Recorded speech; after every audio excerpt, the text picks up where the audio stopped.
Hello logic language learners. Right, welcome to a video which is a little bit different than normal, but I think is long overdue. We are looking at spelling. So welcome to the channel if it's a new channel for you. If it is a new channel for you, can I please ask you kindly, if you like the video, to subscribe.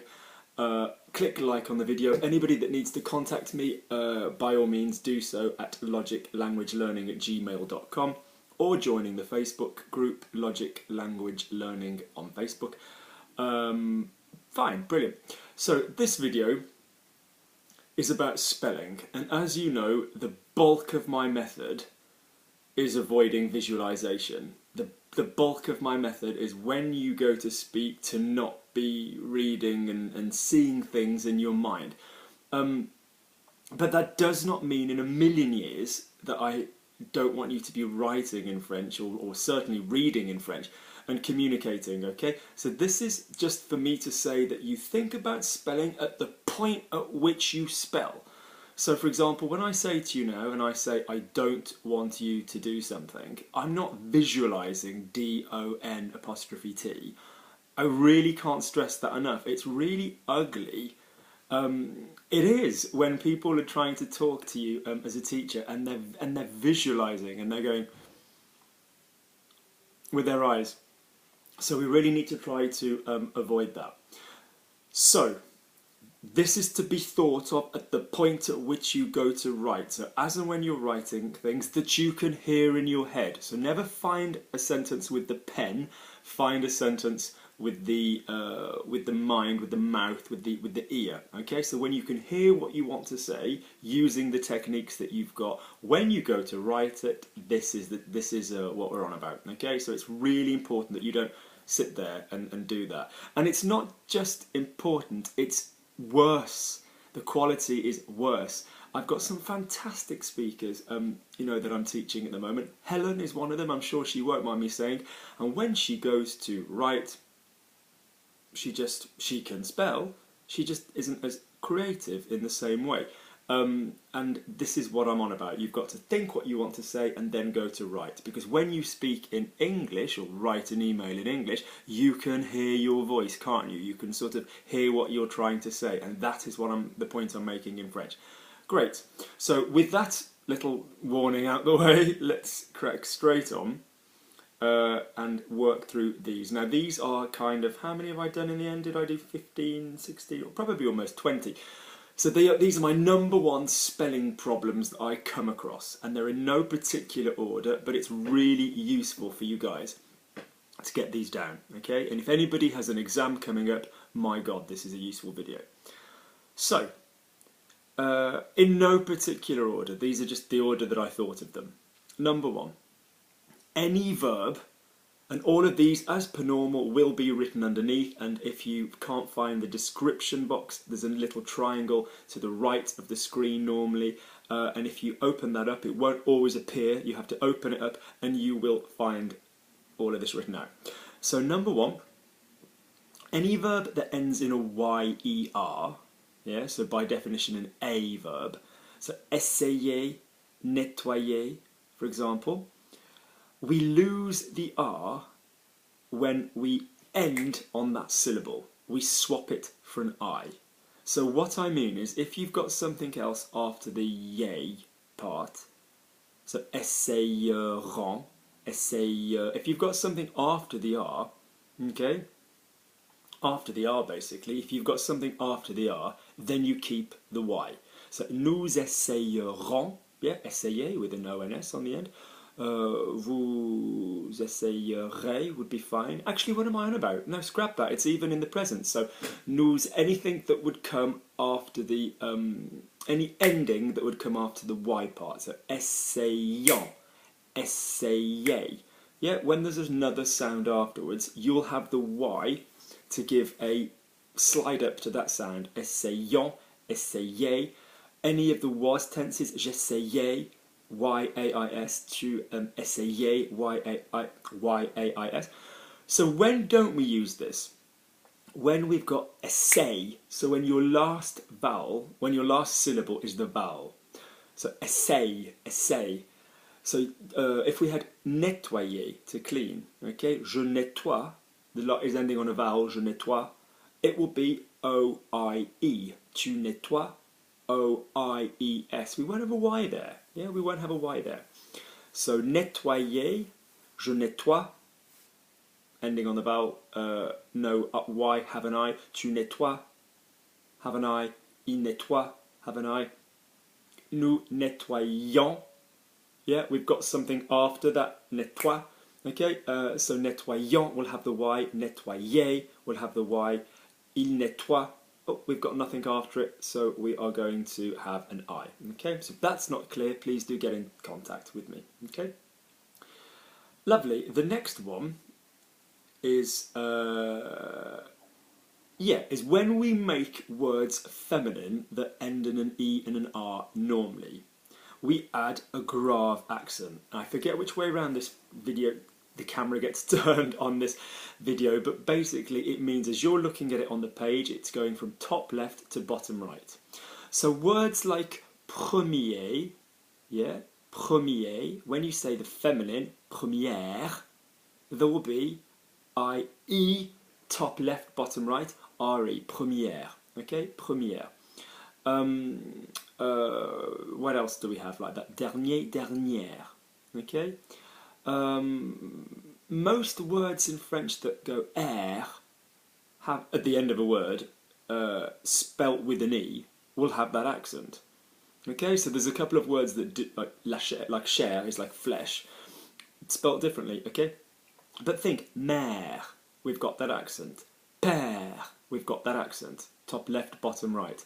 It's the grave, it's the long one, and we'll see this later on with some verbs, how we spell verbs differently with this. So this is a word you already know, so premier, première, dernier, dernière. Cher, Luc, dear Luc. Cher, Véronique, dear Veronica.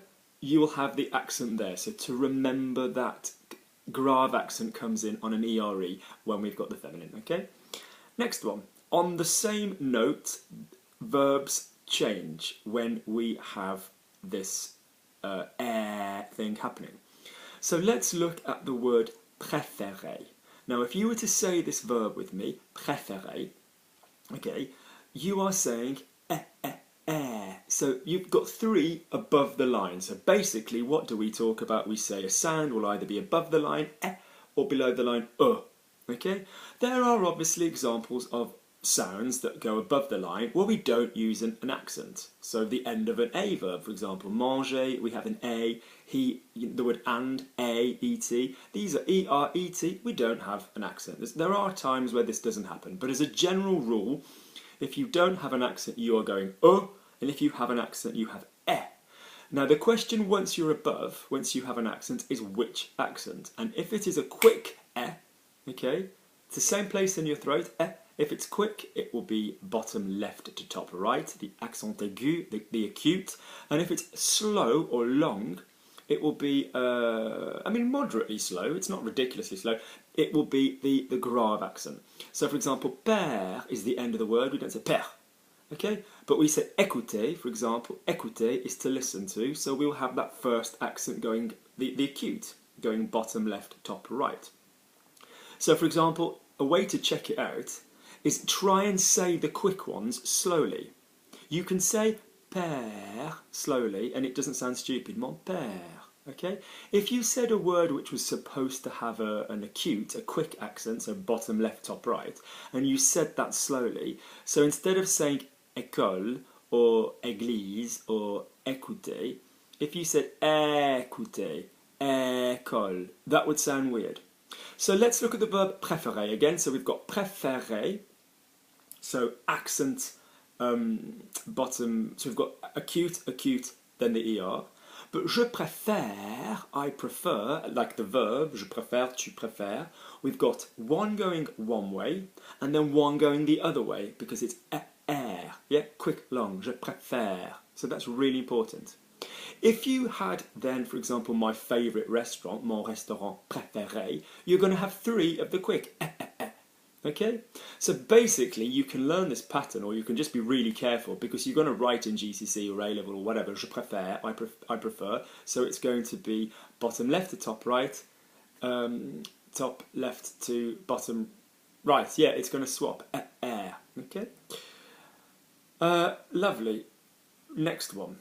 Oh, and while we're there are other verbs that obviously will do that, for example. So, for example, there are some verbs that don't have an accent in the infinitive and have one in the verb.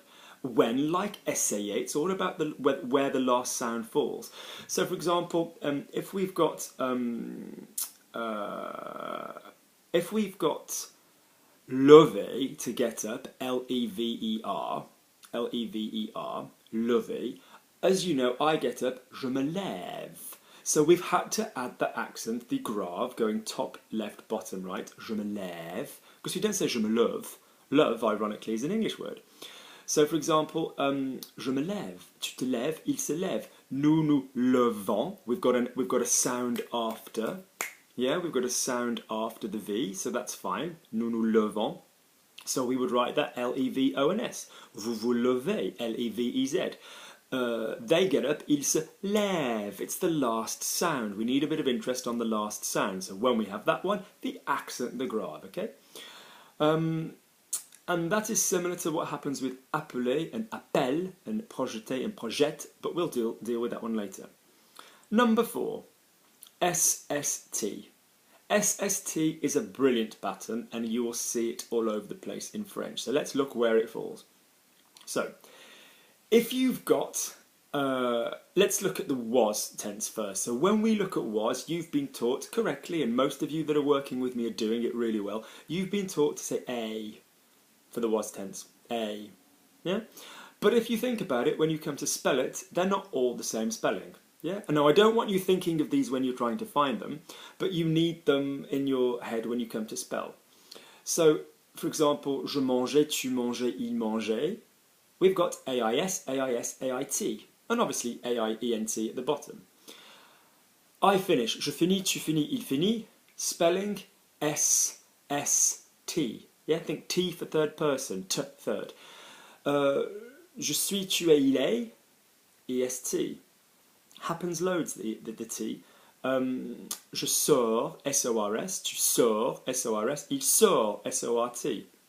So if in doubt over how to spell a verb, and you're in the present tense and it's an irregular soft hard verb, then often it will be about S, S and T. So, je dis, I say, DIS. Tu dis, DIS. He says, il dit. Great. Confusing because the past is then going to be j'ai dit with the T. So often the past will look like the third person. What are our tweezer verbs, as I call them? Réduit, réduit, réduit. Yeah, or conduit, conduit, conduit. DUIS, DUIS, DUIT, and the past would be DUIT. I've produced, j'ai produit, PRODUIT. So this S and S for the I and the U and the T for the third person is very common in French, okay? Lovely. Next one we have X, X and T. Now this is only really relevant to verbs pouvoir and vouloir that you're going to come across mainly. So je peux, tu peux, il peut. Je veux, tu veux, il veut. We've got no S's here. We've got peut, P-E-U-X. Tu peux, P-E-U-X. And again the T for the third person, il peut. So the two mistakes that I see are either people writing an S instead of an X, because you've got the SST pattern down elsewhere, well done, or you will write X for everybody and you will forget the T. So P, P, P, yeah, X, X, T. Je veux, tu veux, il veut, V-E-U-X, tu, V-E-U-X, V-E-U-T, okay? Now, annoyingly, when we're talking about SS and T, there are times when we have SS and nothing, but it's normally because there's normally a bit of a hard, not a hard sound, but there's a consonant there. So in your endre verbs, in your prendre, not in your, yes, in your prendre verbs, in any of your endre verbs. So for example, je prends, tu prends, il prend. Je vends, tu vends, il vend. J'entends, tu entends, il entend. N-E-N-D-S, E-N-D-S, E-N-D, stop. Yeah, you don't need to write E-N-D-T or anything like that. So I take P-R-E-N-D-S, you take P-R-E-N-D-S, he takes P-R-E-N-D. The D is a